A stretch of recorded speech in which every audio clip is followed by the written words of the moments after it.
now you are in the territory that God can trust you. And that place is the place of a son. Look at this.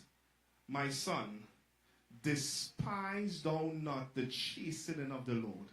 How do you know that you're coming from a child to a son? Is how you deal with the chastening of the Lord. How you deal with hard times. What people miss is the fact that God will use tests to see if you're ready for promotion or not. So what promotes you from a babe into a child, into a son, is how you deal with the hard times.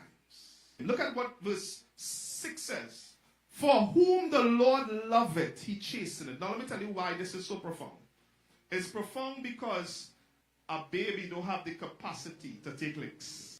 A child cannot take licks. So when you begin to get blows, you ought to start to rejoice. Because that means that God considers you a son. You understand that all a babe getting is milk. You realize that all a child getting is milk. But when you get to the level of sonship, your dealing is different. So at this level, what you're changing by is the hardness of life. Look at verse 7, because what I want to show you is very powerful. Because it says, if you endure, that is the key word.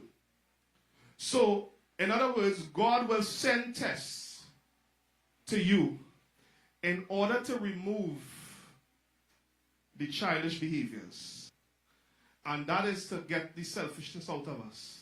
Because now he wants to deal with us like sons. Because who was dealing with the newborn babe? The guardian. Who was dealing with the child? Tutors and instructors. Who is dealing with sons? God.